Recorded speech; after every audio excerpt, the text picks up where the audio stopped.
ومن يمزان وحلو عمزة على يد حزائشه عليهم نطع ليو ويسد نشيو لخذوميو تهلو عليهم يمني غليثو ودوث هيريثو ميدنا عليثو على كل عليهم دفر الشمعو عمن شوعو وحولو وزوعو ميباني عليهم. Welcome to the National Library of Israel's special Shavuot session, Ro'im Kolot, Seeing Voices, Visualizing Sound.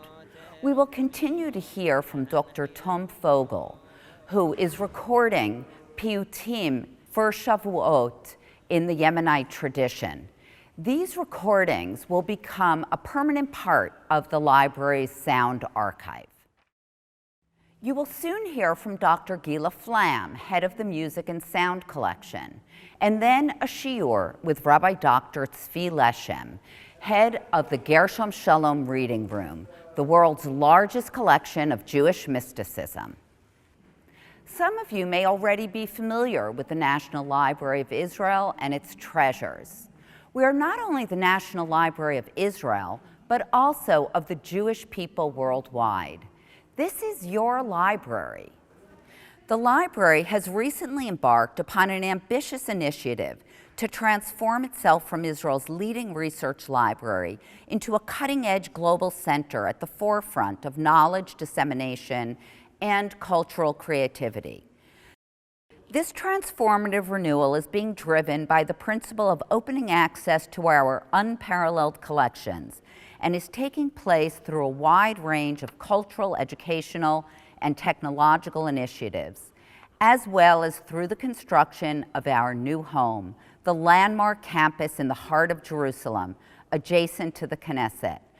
We will move into our amazing new building in summer 2022. After this session, we encourage you to actively engage with the library's vast holdings and to take advantage of our ongoing educational and cultural events. نتش ظروفي سلي وسيث مرلي هيا عسل أوذم عليهم أتشم هو لشو والتل كي على كل الجودل عليهم لخبد شبوث روسنو بحبات كيف شوفات ويخل عليهم عن غيمونيم بطوب معدنيم وتاريخ شونيم لفني عليهم زري شفخدهم والتهي بسدهم كي نبروهدهم بسلام عليهم. I'm Dr. Gila Flam. I'm the director of the music department, music collection of the National Library of Israel. The collection holds two kinds of material. One, written on paper, which can be manuscripts, music sheets, books about music, and many personal archives of composers, cantors, and researchers. And the other part of the collection is recorded material.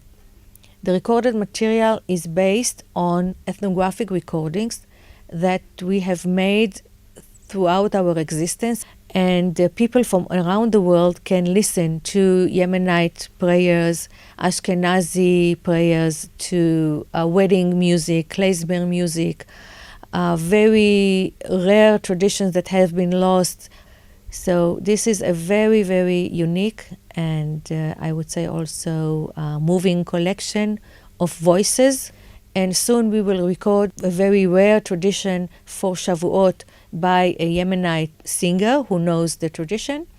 Tom Fogel will read Tikkun Shavuot, parts of the Zohar, which is part of the Yemenite Jewish tradition for Shavuot. همني عمزو بدوث السمحو علزو وإمرو لخو حازو مفعل ثلاهيم حيقي علينو زقفيو ذينو وحيش هرئنو بيش عليهيم שמר ליבי מענה, היה במדנענה, ירוהו אלו מנה דבורו וישורים, והוא יסלח אשמו, והוא ירבע עוסמו, והוא ייתן חוכמו, להובין נמהורים.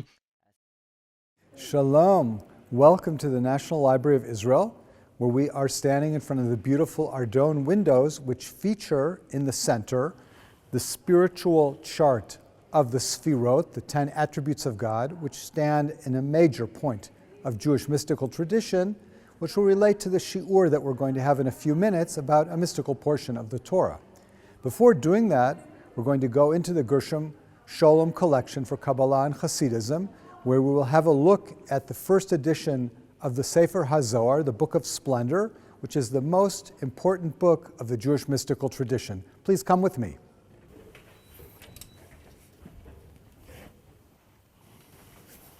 Here we see the very first edition of Sefer HaZohar, the Book of Splendor, published in Cremona, Italy, in 1559.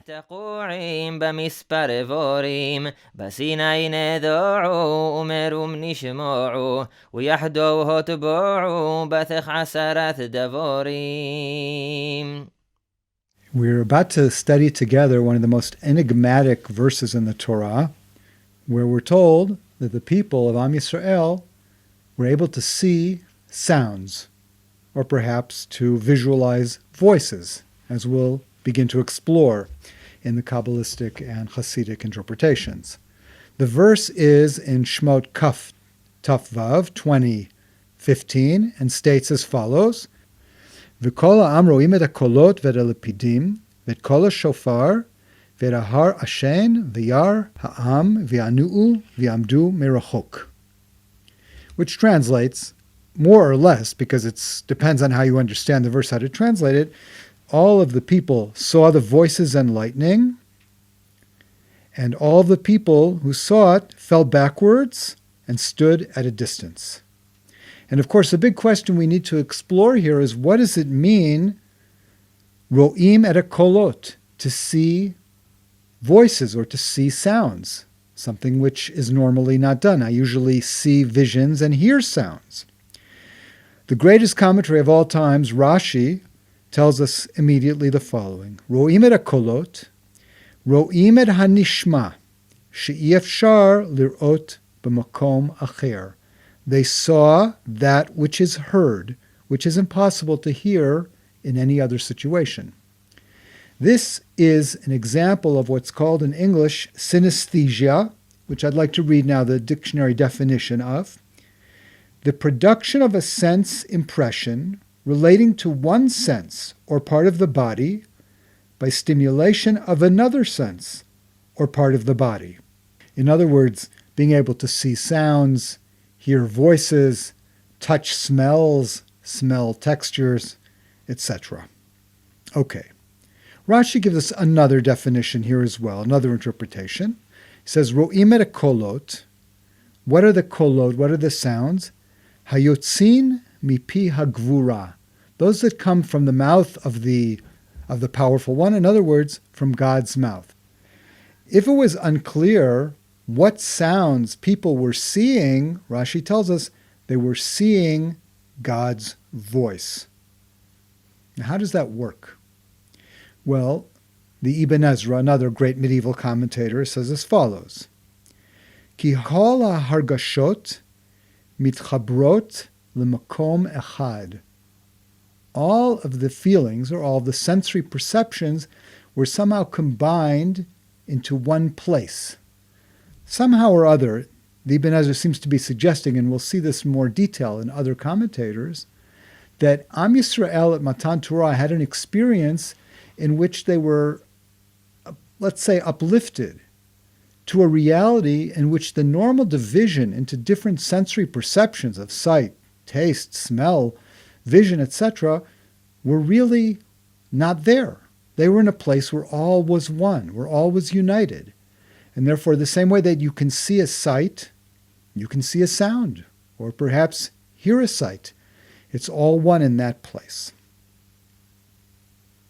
Now, we don't have to interpret it that way. Let's take a detour for a moment. Some of the commentators interpreted it more allegorically. Rabbeinu Bechaye was a medieval Spanish commentator who was definitely quite Kabbalistic. He spoke about this idea in the following way. He said, Ri'iyah zo inyan hasaga, ki eina kol vareach nir'im. This vision, he says essentially, should not be taken literally as vision. It was rather a matter of intellectual perception. We often use the word I see as a way of saying I understand. And that's what was happening here, because he says you can't see sounds and you can't see smells, so it must be that we're using the word sight here as really an allegorical way of saying perception or comprehension.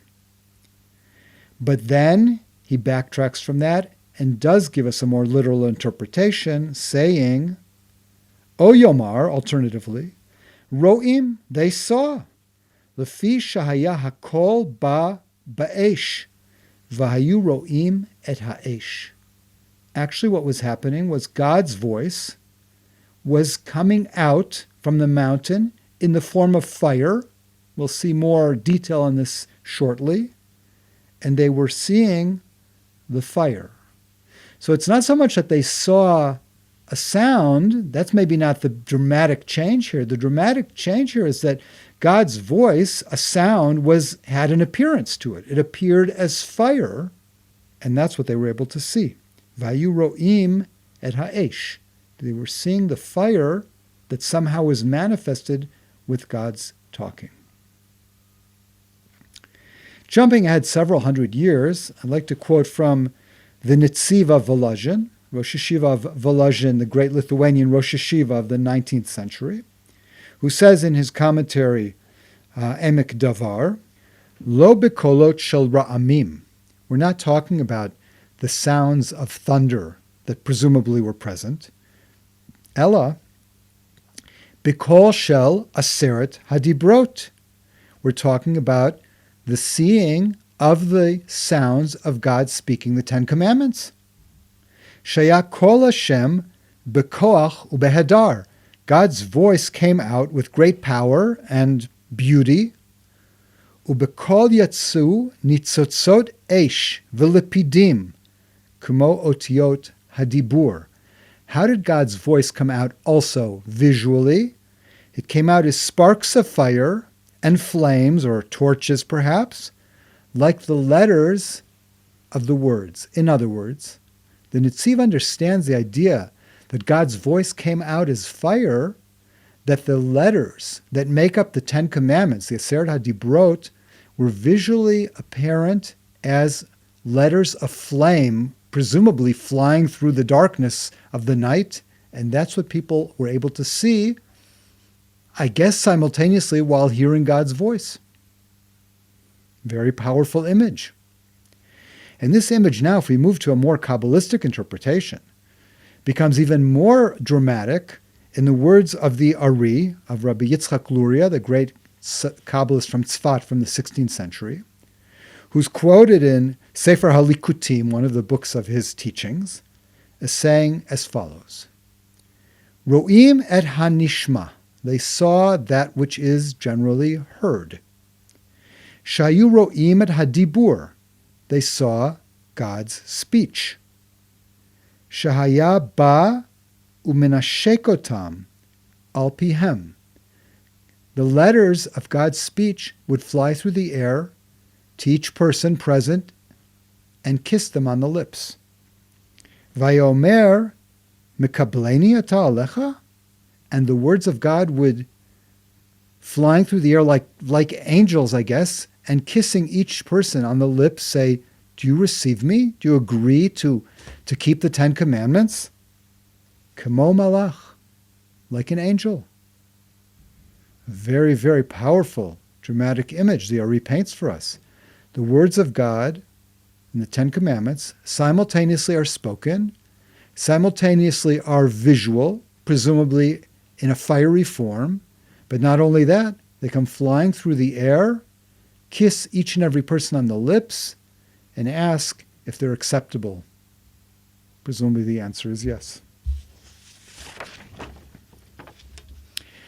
I'd like to go back a little bit to the idea we mentioned before from the Ibn Ezra about the idea of the various sensory perceptions uniting. What does that mean? One of the great Hasidic commentators, Rabbi Zev Wolf of Zhitomar, who was a student of the great Maggid of Mezrich in the late 18th century, writes as follows in his book Or HaMeir, in explaining this concept. And he says the following: Yesh ba'adam hagashmi chamesh chushim shemishtamesh be'em letzorach haguf ve'em nechalakim. Every human being has 5 physical sensory perceptions that are used for various aspects of his physical life. Kol chush yesh lo kli miyuchad letashmisho, and each one has its own part of the body that serves as its vessel for it to work through. Shein chush echad yochol lishtamesh bekli zulato. No one of them can use the other one. Right? As the ear can't serve instead of the eye, the nose can't serve instead of the hands. Everyone has its own task. Ve'no yochol lirot et hanishma v'lishmoa et hanireh, and you cannot normally see that which is heard or hear that which is seen. And now he comes to his point of explanation. V'yesh gam chush hamishutaf. But there's also what's called a central or combined sensory perception, that which somehow is the source of all of them. Ubo me'uravim klalot hachushim yachad. In that special sensory perception, all of the 5 senses are mixed together. V'sham yecholim lif'ol kol chush b'kli zulato. And there each one of them could use the vessel, could use the limb of the other. Lirot hanishma v'lishmoa et hanireh, to see that which is heard or to hear that which was seen. So this reminds us of what we saw before, that there was perhaps a place, not a physical place, but a spiritual place that Am Yisrael at Har Sinai were taken to, where they were at a place above, or perhaps we would say before the senses are split into their normal splitting into 5 different senses, and all is united, all is one in this ontologically high place. And he then brings a quote from the Ra'avad Rabbi Avram ben David, one of the earliest Kabbalists, who says, V'Ra'avad beperusho leSefer Yitzira mevi ra'aya. The Ra'avad, in his commentary to Sefer Yitzira, one of the first Jewish mystical texts, brings a proof for this idea. What's his proof? Not surprisingly, Ro'im et HaKolot, that Am Yisrael at Matan Torah saw voices. How does this work? How can one achieve such a spiritual level? He says, Ish hayashar holechu mitaher pirtei chushav lekodsham el avodat borei. And the person, the upright person, who works on purifying each one of his senses to use them only for serving God, malah b'chinat hitchalkuta chushim l'shorsham. He uplifts these separated senses to their source, chusha meshutaf, which is that united sense we spoke of.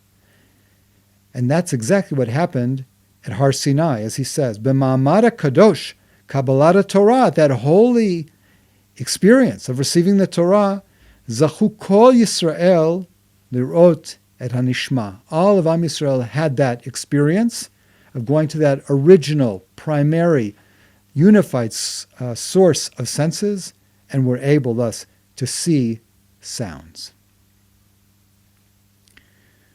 A little bit later in the Hasidic tradition, I want to quote from the Me'or V'Shamesh of Rabbi Kalanimus Kalmash Halevi Epstein of Krakow, very end of the 18th, beginning of the 19th century.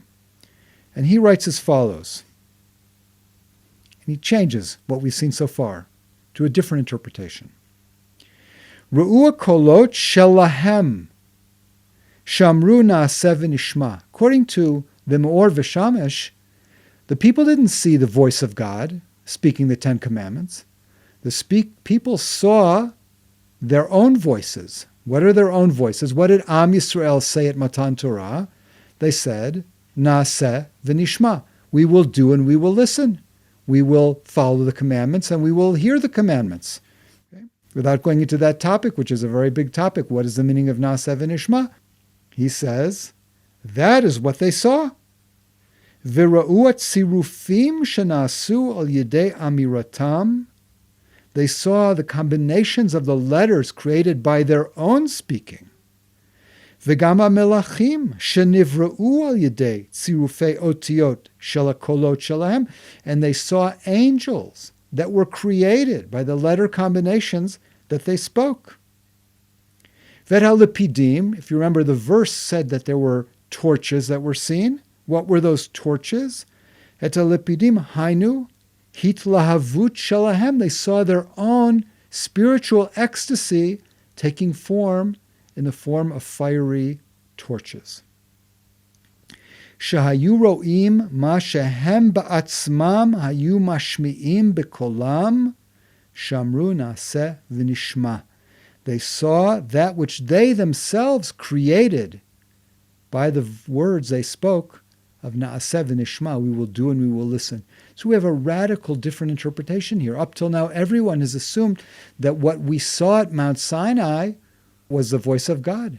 And now, a new interpretation, we saw the voice that we ourselves spoke of Naaseh v'nishma.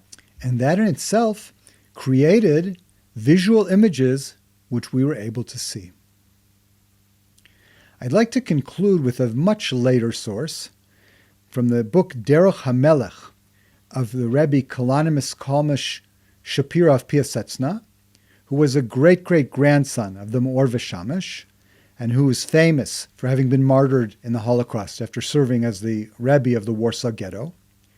In his pre-Holocaust drashot, which were recorded in the book Derech HaMelech, he writes an amazing description of this process and writes as follows, in a very, very mystical image that he paints for us.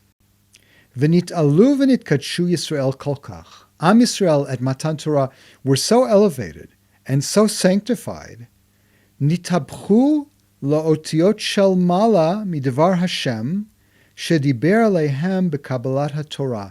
And from hearing God speaking to them, they, the Jewish people, were themselves transformed into letters. Kol echad kefi shorsho. Each one, depending on his spiritual root, was transformed into different letters. Perhaps everyone was transformed into some of the letters of the Ten Commandments. Ubehitztaref kol Yisrael yachad nitztarfu ha'otiot lidibur. And when all the Jewish people were united together at Mount Sinai, somehow they became letters, and their letters of the people became voices. V'ro'u kolot shediber Hashem hainu b'ha Yisrael. Yes, they saw the voices being spoken by God, but they saw them in themselves, or they saw them in their neighbors, who were transformed into letters. Al yidei shenitztarfu yachad miyotiot l'dibur, because they were transformed then from letters into whole words. Perhaps several people standing together at the foot of the mountain, each one being a letter combined together to become an entire word as part of the Ten Commandments. This is a pretty scary thing to experience. And he goes on to say, Vem chashvu shehem ba'atzmam yitbatlu legamre. V'tachtehem yitgalu otiot shel mala. They were afraid that they would completely cease to exist and be replaced only by supernal letters instead of human beings. V'amru al Moshe diberatayim anu v'nishma. That's why they asked Moshe Rabbeinu to take God's place and for him to continue speaking. They were so frightened by the vision of themselves having been transformed into letters. V'lo she'yiyeh ro'im et hakolot. They didn't want to see themselves as letters anymore. Shenachnu nitbatel. We're afraid that we'll cease to exist. Rak v'nishma. We only want to hear. We want to hear you speaking so that we can hear. It's almost a moving back from this intense experience we've been describing, and he describes it perhaps in the most powerful way of all. We don't want to see sounds anymore. We've had enough of that. We've had enough of seeing ourselves as sounds. We want to go back to hearing sounds like normal human beings who will survive this experience. Vayomer Moshe al tir'u, Moshe says to them, don't worry, it's going to be okay. Ki lo shatem titbatlu v'otiot shel mala yavo tachtechem. It's not that you're going to disappear and be replaced by letters.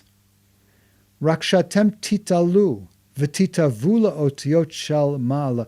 You will go up, you will be elevated, you will be transformed into divine letters, but presumably that's a temporary situation, and you will return to become normal human beings and will not remain only as divine letters. So we basically have seen here several deeply mystical interpretations of this enigmatic verse. What does it mean that Am Yisrael saw sounds at Mount Sinai? Perhaps they saw the sounds of God speaking the Ten Commandments. Perhaps they saw the sounds of their own speech, of Na'aseh v'nishma. It seems, according to many, that they saw fiery torches or perhaps fiery letters. According to the Ari, those fiery letters came and kissed them. All we can say for sure is that Am Yisrael at Matan Torah achieved a very, very high spiritual level, where the breakdown into normal sensory perceptions occurred so deeply that they were uplifted to a place where all is one, all senses are united, and they are able to experience an experience of divinity so powerful that it no longer really made sense to speak in terms of vision or hearing. May we also, on Shavuot, as we hear the Torah read and we listen to the Ten Commandments, also feel uplifted to this holy, holy spiritual place. Chag Sameach.